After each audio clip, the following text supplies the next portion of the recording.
Okay, it's going to be a review of the fifth year festival from Liverpool. So we're going back to the UK, back to the United Kingdom. This was Samoa Joe's farewell tour. So for the fifth anniversary show, they did a couple of shows, actually four shows in the United States, and then the last two, they went out to the UK and they had it at Liverpool. And then the last show was actually called Fifth Year Festival Finale. I believe Finale was actually in Liverpool as well. But I'll tell you, man, every time they went to the UK, especially these first four times, the summer of 2006, and then this was on March 3rd and 4th of 2007. I think all four times they went there, they pretty much hit a home run. I would actually say all four UK shows are in contention for maybe top 25, top 30 Ring of Honor shows of all time. So, and I decided to go with this for the last Samoa Joe review. I think his match with Nigel here, this is the best Samoa Joe and Nigel match. It's two out of the top three greatest champions in Ring of Honor history, and this is their best match. Originally, I actually bought this show because of True Slayer's review. And it's a shame because, YouTube doesn't have one review up of this show right now. I believe True Slayer's review was actually pulled. But yeah, it's definitely a shame. This is probably the best work that Joe and Nigel ever did together. And what a way for Joe to go out. You kind of wish that Joe's last match ended up being against Nigel because this was the much better match. The Homicide match might have been, one of the weaker Joe versus Homicide matches. That was actually from Finale. And Finale probably gets a lot more love. I think that card had a little bit more depth. The Briscoes actually fought one-on-one, and they're anytime you do that, the card is always going to have a little bit more depth. But I still think this had the better main event. This probably had the better double main event. So let's go right down to it. The first match of the night, we got Homicide taking on Davey Richards. Hell of an opener. This is a hell of a combination. Right here, didn't quite reach its potential. I think when you see these two names, you expect a lot. Even at this time, it's two, Homicide had just lost the Ring of Honor World title, but, Davey's going to be a future Ring of Honor World Champion. So not as explosive, not as action-packed as you would have hoped for. It felt a little bit on the tame side. I think if these two guys had met, like if you got the Homicide from Bitter Friends, Stiffer Enemies here going up against Davey from the American Wolves, I think these two guys would have killed each other. I don't think either guy would have came out alive, but... Homicide had just lost the belt to Morishima. So Morishima was actually in Noah defending it against Kenta this weekend. So there's no Ring of Honor World Champion present for this weekend. So in some ways, it did probably hurt the shows a little bit. I think when you look at Unified and Anarchy in the UK, Danielson was champion. So I think those shows get a little bit more love because of that. But Homicide and Davey was cool. Homicide was doing Eddie tributes. He actually did win with the Gringo Killer.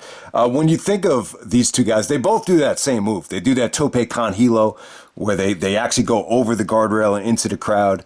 Homicide actually hit it here to Davey while Davey was just laying. He was just like sitting on the guardrail. He actually knocked him over. But yeah, it was good. Wouldn't say it was great. Homicide does go over, because he's going to face Joe the next night, and then we move on from there. Davey actually gets a title shot the next night with Roderick Strong. Believe it or not, it would be the first time Davey would ever meet Shingo, I believe, as Davey and Roderick would actually take on Shingo and Naruki Doi at Finale. But that will be the very next night. Just wanted to make that point, because Davey and Shingo have such an amazing history. You almost forget that the first time they probably ever touched was the next night. But yeah, next up we have Sara Del Rey taking out Allison Danger. Yeah, pretty forgettable women's match. I wouldn't say it was awful. The fans were kind of getting on Allison here. Allison, she's really not known to be a wrestler, though. You think of her being Christopher Daniels' valet in The Prophecy, or, she's Steve Corino's sister. But, some of the fans were getting on her, but it wasn't bad though. Sarah's finishing sequence looked great. She hit her finisher, that butterfly suplex, and we move on from there. Next up, we got Jimmy Rave and Jimmy Jacobs, the two Jimmys teaming up to take on BJ Whitmer and Colt Cabana. Yeah, it kind of feels like a tag match that doesn't mean anything, but it was good though. Crowd reaction wise, everybody was pretty over, especially Colt Cabana on the hot tag. But yeah, I mean, what this match really had going for it, you got personal animosity between everybody here. Between BJ Whitmer and Jimmy Jacobs. They're building up for the next night in the cage match. And then you got Colt Cabana and Jimmy Jacobs, who just finished feuding. And they just had their blow-off match in Chicago, so there's still a lot of heat between them. So you got personal animosity here from both sides, and it ended up being really, really good. Jimmy Jacobs gets the pinfall on BJ Whitmer. He actually beats him with the sliced bread.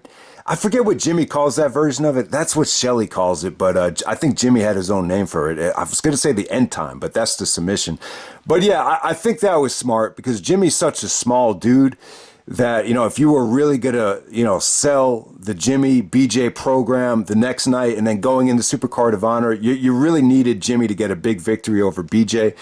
And that's what happened there. And by the way, Jimmy and BJ were fighting the whole night backstage. The show actually ends with them just, fighting in some alley, backstage. So, and then we move on from there. Next up, we have a 2 out of 3 falls match between Delirious and Matt Sydal. This was the finals of Survival of the Fittest. The previous fall. So yeah, Delirious and Sydal, these guys have, they basically came up together. They've been feuding since like 2004 in Ring of Honor. I'm not crazy about this match. I think 2 out of 3 falls for a Delirious match, it's a bit much. I'm not a huge fan of Delirious as a booker and as a wrestler. I don't think he's bad, but a lot of times when you see him, you kind of say to yourself, man, this guy looks like he could compete in Dragon Gate, or he looks like he could, he's dressed up like he's going to wrestle like a lucha libre Mexican style. And it's just, he's always come off as more of a comedy wrestler to me. But he was always in good hands with Sydal. I think the 2 out of 3 falls was a bit much here.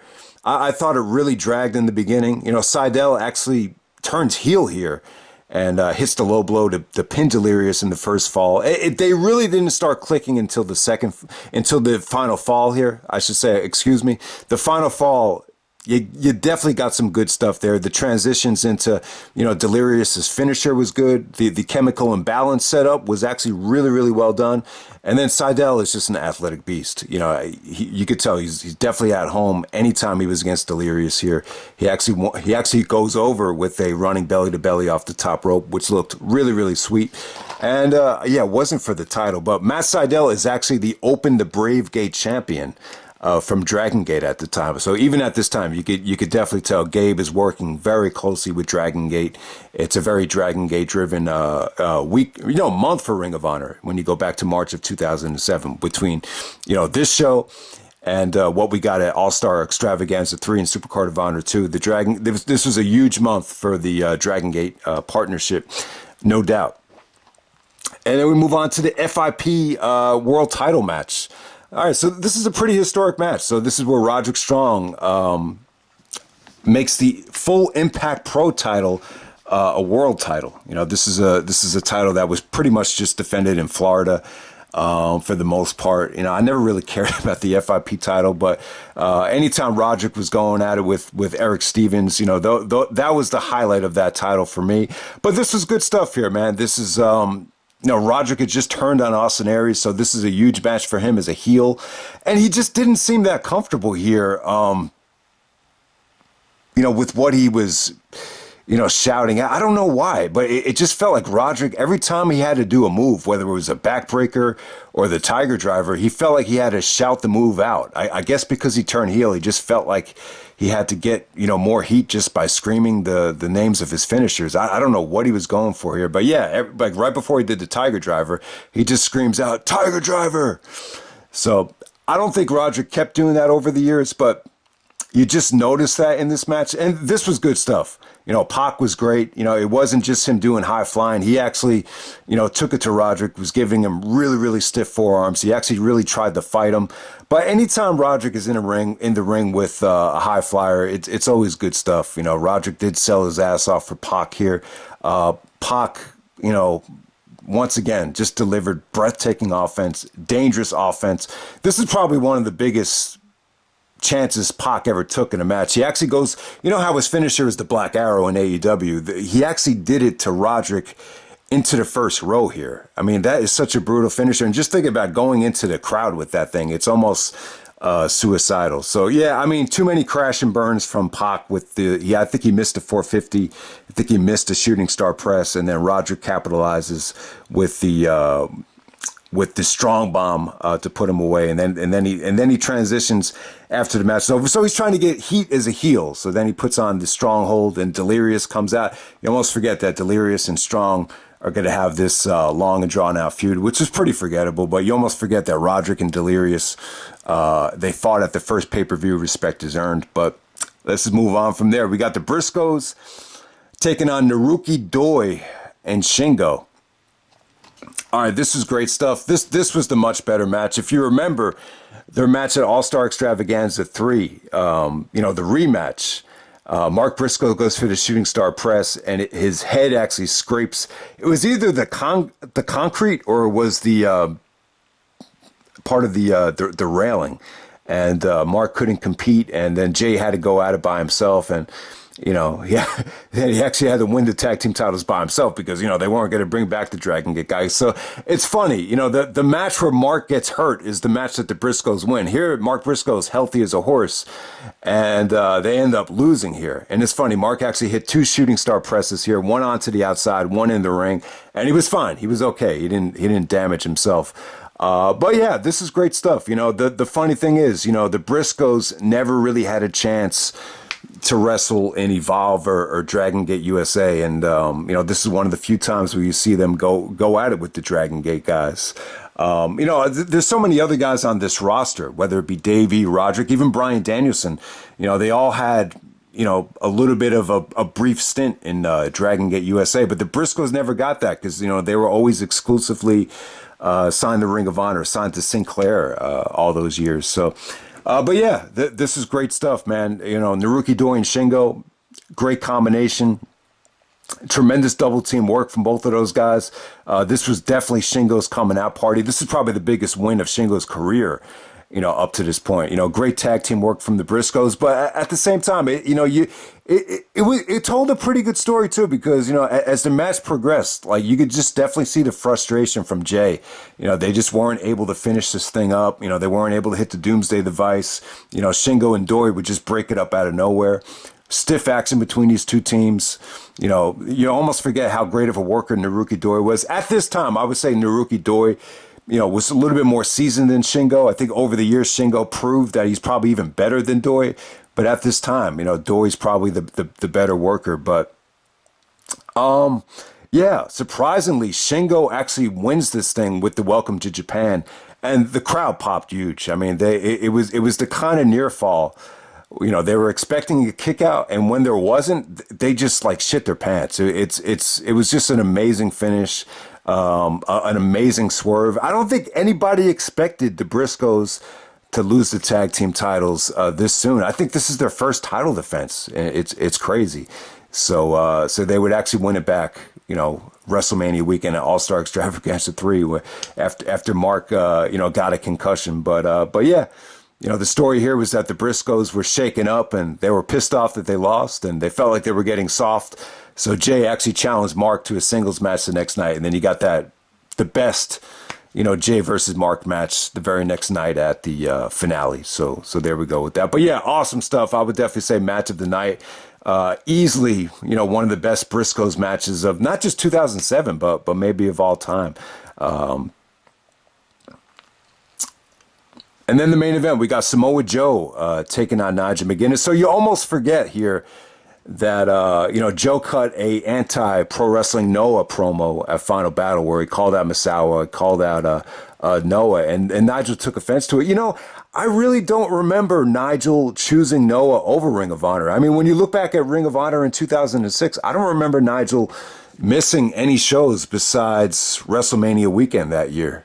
And you could definitely argue that WrestleMania weekend is still, the best weekend the company ever had. Yeah, I mean, the one thing that's missing from it is Nigel McGuinness, but I don't think he missed enough to look at Noah or to look at Nigel like he's just a Noah guy. If anything, you kind of look at Joe as being more of a TNA guy than an ROH guy, maybe at that time. But it was kind of unique. It was kind of something different.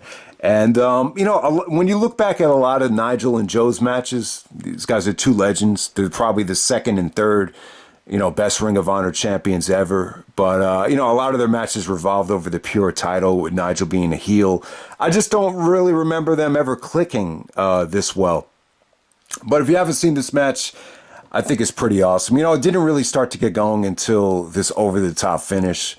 Joe actually gives Nigel the muscle buster on the edge of the ring apron, and Nigel sold it like he was dead. They actually had to carry him to the back, and Joe really made it work. And this is like one of my favorite moments. I would actually say this is like a top 5 goosebump moment for Ring of Honor. I mean, it really is. I mean, and you got to credit Joe. Joe kind of was a little bit respectful at first. He was like, "Nigel, come in the ring and shake my hand." Nigel, I know you're not feeling right now, but shake my hand. Let's do this like a man.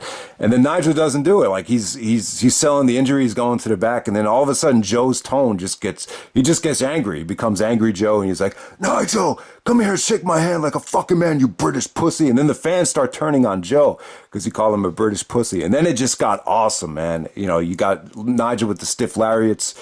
Joe's hitting, Japanese style lariats. Joe actually hits him with the ole ole kick when Nigel's trying to fake him out, when he's standing up in the, by the turnbuckle, when he's trying to bait him in. Joe just gives him the ole ole kick. That was an awesome spot. The finish is a little bit, deflating. The fans got so behind Nigel that they kind of booed the finish where Joe actually choked him out. But it was great stuff, man. I mean, I don't think there's a better Ring of Honor moment, like in terms of like a goosebump moment where the fans totally got behind Nigel and it shifted. I would definitely say the fans were more into Joe like the first half of the match because it's his farewell. I think he actually missed the first tour in the UK. So the fans were really into Joe, because they wanted to, give him that nice send off. But, when Nigel, no sold the injury and just came back, with the fire in his eyes. I mean, it was definitely a turning point for the match. It was cool booking. It was unique booking. And, definitely the best, Samoa Joe and Nigel McGuinness match that I could remember. And it's a shame that they never really had a match, for the Ring of Honor Championship. Nigel really quite wasn't at that level yet when you go back to 2004. So that's why they never probably had that classic world title match. But, it was almost like a passing of the torch. Danielson wasn't there. And Joe basically said, he's got to leave Ring of Honor, but, Ring of Honor's in good hands. And it really was. It really did feel like the passing of the torch from Joe to Nigel. With Danielson being injured. So a great moment, great aftermath. Both guys were able to enjoy it. Both guys got a standing ovation. And it almost had like a Rock and Cena feel from WrestleMania 29 where they're both, holding up each other's hands by the entranceway. So it was an awesome way to end the weekend. Awesome way to end Samoa Joe's tenure in Ring of Honor. So yeah, man, I mean, this is one match I needed to watch back, and it definitely does hold up. Going back to all these Samoa Joe, classic shows, it's a little bit depressing because it just feels like such a long time ago. And I think eventually we're going to come to a point, and maybe we're already there now, where fans don't even remember, or fans don't even know who Nigel McGuinness is because it's been so long since he's been, a household name or whatever. But,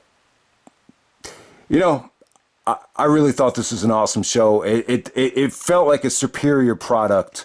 When I first saw this show, it definitely felt like a superior product to what was going on in TNA, what was going on in WWE. It didn't feel like, independent wrestling. I didn't look at Nigel and Joe like, oh, these are two indie guys that are never going to make it. Like, to me, like they look like greatest of all time level, workers, superstars, whatever you want to call it. It wasn't just the great wrestling. It was the promo work by Joe. It's Nigel's star power. It's his aura. Just everything was here. Even for like a new fan like me, when I first saw this show, I was just like, man, this company is just friggin' awesome. Like it's giving you a little bit of everything. And I think that's what kind of goes under the radar a lot of times when we look back at these Ring of Honor shows. Like, they're just indie shows. They give you so much more than just great wrestling. And this was definitely a great weekend for Joe. So I'll be back with, I'll end this Samoa Joe thing with Joe's top 25 matches.